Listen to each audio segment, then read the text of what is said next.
Hello dear students, let's start our study once again. आपको मैं जीरेंडियल infinitive पढ़ा रहा था। जीरेंडियल इन्फिनिटिव में 2 टॉपिक पढ़ाया हूँ।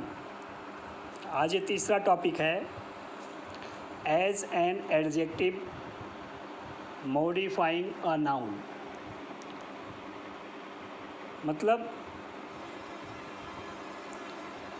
संज्ञा की विशेषता बताते हुए विशेषण के रूप में, संज्ञा की विशेषता बताते हुए विशेषण के रूप में टॉपिक है। अगली इस टॉपिक में आपको जीरेंडियल इन्फिनिटिव पढ़ाया जाएगा। देखिए लिखा हमने, जब हिंदी वाक्य में कोई ना लगी हुई क्रिया, यहाँ आप लगी हुई बना दीजिए, हुई के बाद क्रिया शब्द जोड़ दीजिए। चूँकि हम वहाँ भूल गए हैं, नहीं लिखे हैं, आपको यहाँ लिखना पड़ेगा। जब हिंदी वाक्य में कोई ना लगी हुई क्रिया किसी संज्ञा की कोई विशेषता बताए तो उसे हम जीरेंडियल इन्फिनिटिव का as an adjective modifying a noun कहते हैं।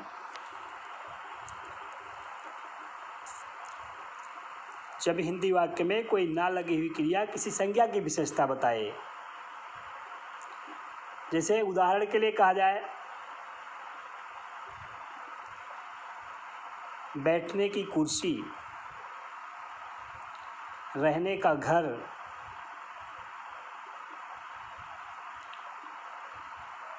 तोड़ने का रिश्ता, तोड़ने का खिलौना,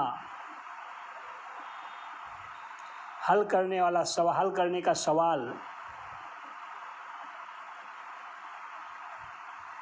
बंद करने की चाबी। इस तरह से जब भी आप देखें कि कोई ना लगी हुई क्रिया किसी संज्ञा को मॉडिफाई कर रही हो, किसी संज्ञा की कोई विशेषता बता रही हो,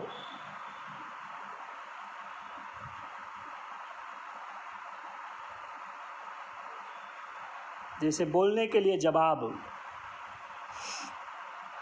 लिखने की कलम। इसी तरह से जब भी आप देखिएगा कि ने लगी हुई क्रिया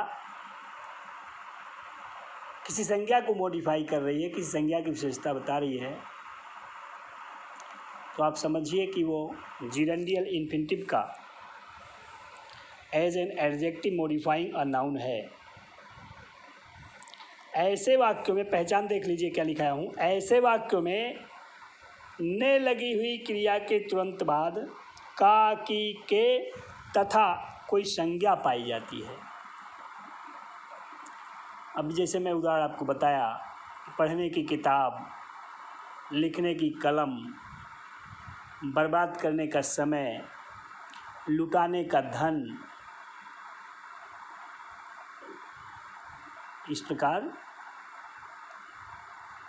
बोलने की बुद्धि, बात करने का तरीका, जब भी ने लगी हुई क्रिया के बाद का, की, के और कोई संज्ञा पाएँ तो आपके समझ में आ जाना चाहिए कि ये जीरेंडियल इन्फिनिटिव है। इसका अनुवाद करना होता है तो हम क्या करते हैं, देखिए लिखाया हूँ कि ऐसे वाक्यों का अंग्रेजी में अनुवाद करते समय पहले हम इस ने लगी हुई क्रिया को उसके कर्म आदि सहित वाक्य से बाहर निकालते हैं। शेष भाग का नियमानुसार अनुवाद करके टू लगाकर ने लगी हुई क्रिया की पहली अवस्था तथा उसका कर्म आदि लिख देते हैं।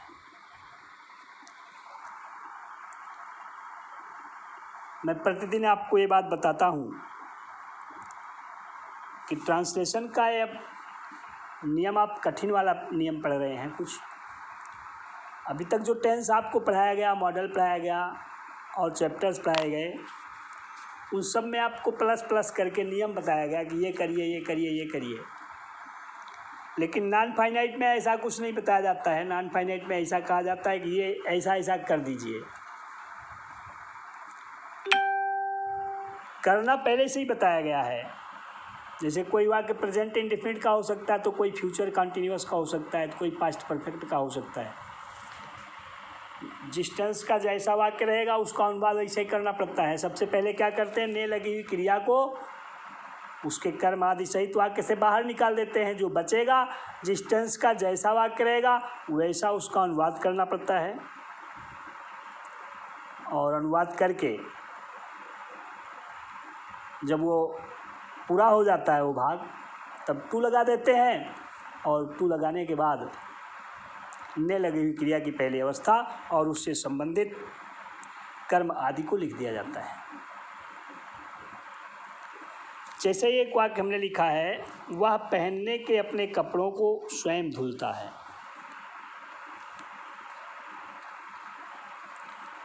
कपड़े कैसे हैं? वो पहनने के हैं। कैसे कपड़े हैं? पहनने के। इन्हीं कपड़ों को, कपड़ों की विशेषता ये कौन सी क्रिया बता रही? पहनना। ठीक है।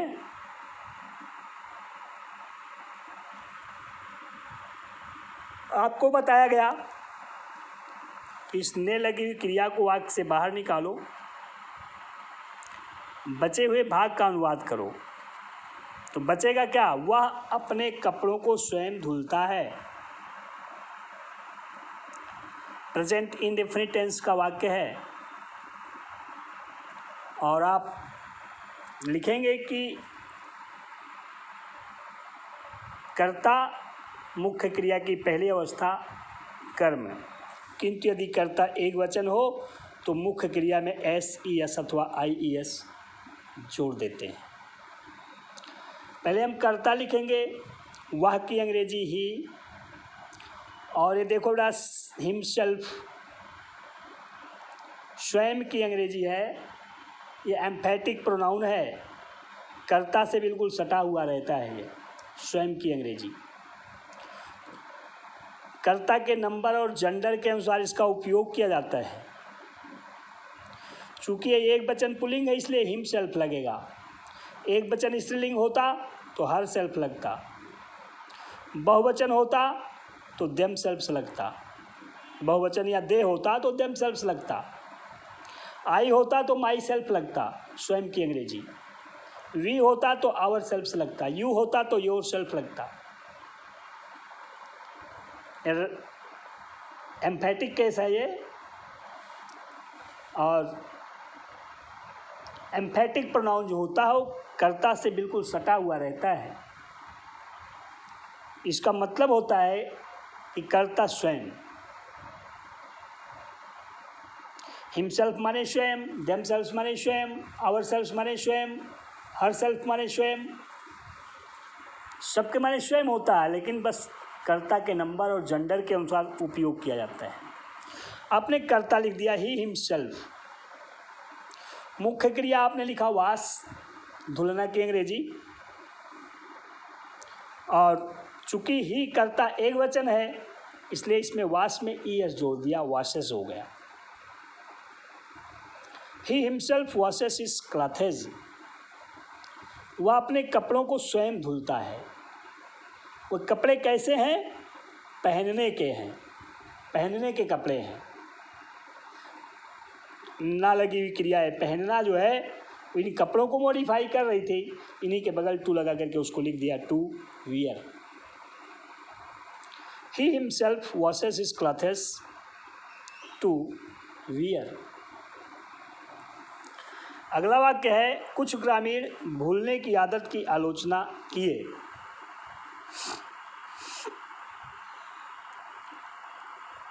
कैसी आदत की आलोचना किए? भूलने की आदत की। तो ये भूलने की इतना निकल जाएगा। बचेगा कुछ ग्रामीण आदत की आलोचना किए। कुछ ग्रामीण आदत की आलोचना किए। ये पास्ट इंडेफिनिट टेंस का अफर्मेटिव सेंटेंस बन रहा है और पास्ट इंडेफिनिट टेंस के अफर्मेटिव सेंटेंस को अनुवाद करने का नियम है कर्ता मुख्य क्रिया की पास्ट फॉर्म मतलब दूसरी अवस्था कर्म। कर्ता इसमें बनेगा कुछ ग्रामीण और मुख्य क्रिया बनेगी आलोचना करना। आदत जो है ये कर्म बनेगा, तो कर्ता मुख्य क्रिया की दूसरी अवस्था कर्म लिख दीजिए। सम ऑफ द विलेजर्स कुछ ग्रामीण, मुख्य क्रिया की दूसरी अवस्था आलोचना करना की अंग्रेजी क्रिटिसाइज, तो criticised the habit. Some of the villagers criticised the habit to forget, to forget. कुछ ग्रामीण भूलने की आदत की आलोचना किए। अगला वाक्य है यह मासूम झूठ बोलने की गलती नहीं किया। कैसी गलती नहीं किया? झूठ बोलने की गलती को तो मॉडिफाई कर रही है झूठ बोलना। आप झूठ बोलना निकाल दीजिए, बचेगा यह मासूम गलती नहीं किया। पास्ट इंडेफिनिट टेंस का नेगेटिव सेंटेंस बन रहा है और पास्ट इंडेफिनिट टेंस के नेगेटिव सेंटेंस को अनुवाद करने का नियम होता है कर्ता सहायक क्रिया नाट मुख्य क्रिया कर्म। सहायक क्रिया पास्ट इंडेफिनिट टेंस की डिड है और डिड के साथ मुख्य क्रिया की प्रेजेंट फॉर्म मतलब पहली अवस्था लगाई जाती है। हमने लिख दिया this innocent did not make mistake. गलती करना का अंग्रेजी make mistake. This innocent did not make mistake to tell a lie, झूठ बोलना, टू टेल अ लाई। अगला वाक्य है मेरे पास यहाँ बैठने का समय नहीं है। कैसा समय नहीं है? बैठने का समय नहीं है। यहाँ शब्द इसी से जुड़ा हुआ है, इसी का एडवर्ब है, तो ये पूरा निकल जाएगा। बचेगा मेरे पास समय नहीं है। ये किसी टेंस का नहीं है। Has, have, had, will have, shall have का प्रयोग आप लोग जानते हैं। किसी की चल अथवा अचल संपत्ति का जब वर्णन किया जाता है तो has, have, had, has, have, had, will have, shall have को लिंकिंग वर्ब की तरह से उपयोग में लाया जाता है। तो यहाँ भी वही होगा, लिखेंगे आप मेरे पास समय नहीं है। I have no time, I have no time. और कैसा टाइम? टू सिट हेयर, यहाँ बैठने का। I have no time to sit hair.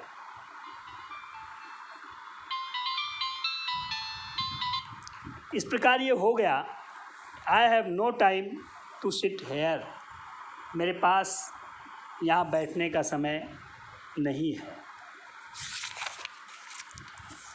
अगला वाक्य है देखो, क्या किसान के पास मिट्टी खोदने की कुदाल थी? कैसी कुदाल? मिट्टी खोदने की कुदाल। तो खोदना और उससे संबंधित मिट्टी ये पूरा निकल गया। बचा क्या किसान के पास कुदाल थी? ये भी वही है, हैव, हैड का प्रयोग। और yes or no type question जैसा लिखा गया है तो आप भी yes or no type question जैसा बना देंगे। Had the farmer a shovel, shovel means कुदाल। Had the farmer a shovel, क्या किसान के पास कुदाल थी? टू डिग द सॉइल, मिट्टी खोदना, to dig the soil. Had the farmer a shovel to dig the soil, क्या किसान के पास मिट्टी खोदने की कुदाल थी? क्या सरकार इस स्थिति को सुधारने का तरीका नहीं लागू करेगी? कैसा तरीका नहीं लागू करेगी? इस स्थिति को सुधारने का तरीका। तरीका शब्द जो संज्ञा है इसी को ये ना लगी क्रिया सुधारना मॉडिफाई कर रही है। अनुवाद करने का नियम आपको मैं बताया हूँ कि ना लगी हुई क्रिया, उससे संबंधित जो कर्म वगैरह हो उनके साथ में जुड़े हों निकाल दीजिए। तो इस स्थिति को सुधारने का इतना निकाल दिया। बचा क्या? क्या सरकार तरीका नहीं लागू करेगी? सबसे पहले क्या बीच में नहीं, yes or no type question in negative. सहायक क्रिया कर्ता नाट मुख्य क्रिया कर्म, सहायक क्रिया कर्ता नाट मुख्य क्रिया कर्म। चूंकि करेगी फ्यूचर इंडेफिनिट टेंस है तो विल या शैल सहायक क्रिया और मुख्य क्रिया की पहली अवस्था। आप लिखेंगे will the government not apply, लागू करना का अंग्रेजी apply. Will the government not apply the idea, will the government not apply the idea to improve this condition, इस स्थिति को सुधारने की। टू इम्प्रूव, इम्प्रूव मीन्स सुधारना। हो गया will the government not apply the idea to improve this condition, क्या सरकार इस स्थिति को सुधारने का तरीका नहीं लागू करेगी? नेक्स्ट सेंटेंस है तुम इस ताले को खोलने की चाबी कहाँ खो दिए? कैसी चाबी? ताले को खोलने की, ठीक ना? चाबी को मॉडिफाई कर रहे, ताले को खोलना। तो आप क्या करेंगे? खोलना और ताले, ये खोलना शब्द बना लीजिएगा। फोटो में जो गया होगा उसमें खा पर ओ की मात्रा खो लगा लीजिएगा। अब बचेगा क्या? तुम चाबी कहाँ खो दिए? पास्ट इंडेफिनिट टेंस का WH टाइप क्वेश्चन बना। प्रश्न सूचक शब्द सहायक क्रिया कर्ता मुख्य क्रिया कर्म। पहले कहाँ की अंग्रेजी लिखेंगे? वेयर, सहायक क्रिया डिड, कर्ता यू, तुम। खोना की अंग्रेजी lose, where did you lose the key, चाबी, where did you lose the key, चाबी तुम कहाँ खो दिया? कैसी चाबी? इस ताले को खोलने की चाबी। To open this lock, to open this lock, where did you lose the key to open this lock. इस तरह से ये वाक्य हुआ। नेक्स्ट एंड लास्ट सेंटेंस है आज उसके पिताजी कपड़ा धुलने का साबुन क्यों नहीं लाएंगे? आज उसके पिताजी कपड़ा धुलने का साबुन क्यों नहीं लाएंगे? कैसे साबुन की बात हो रही है? कपड़ा धुलने का साबुन की बात हो रही है। तो ये कपड़ा धुलना आई निकल गया। बचेगा आज उसके पिताजी साबुन क्यों नहीं लाएंगे। WH type question in negative है, फ्यूचर इंडेफिनिट टेंस का बनेगा। विल या शैल सहायक क्रिया, मुख्य क्रिया की पहली अवस्था। WH type question in negative है तो प्रश्न सूचक शब्द सहायक क्रिया कर्ता नॉट मुख्य क्रिया कर्म। पहले प्रश्न सूचक शब्द लिखेंगे वाई, सहायक क्रिया विल, कर्ता his father, why will his father not bring, why will his father not bring, लाना की अंग्रेजी है the shop, why will his father not bring the shop, उसके पिताजी साबुन क्यों नहीं लाएंगे। और कैसे साबुन की बात हो रही है? कपड़ों को धुलने की, कपड़ा धुलने की। तो टू लगा करके धुलना की पहली अवस्था और उससे संबंधित कर्म जो कपड़ा है वो लिख देते हैं। To wash the clothes, why will his father not bring the shop to wash the clothes.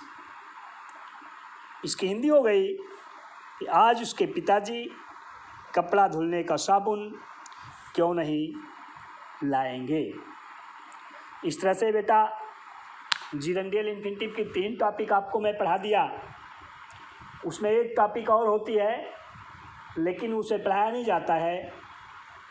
जिसको सब कुछ आता है वो नियम उसे स्वतः ही आ जाता है, उसमें कोई नियम कानून नहीं लगाना होता।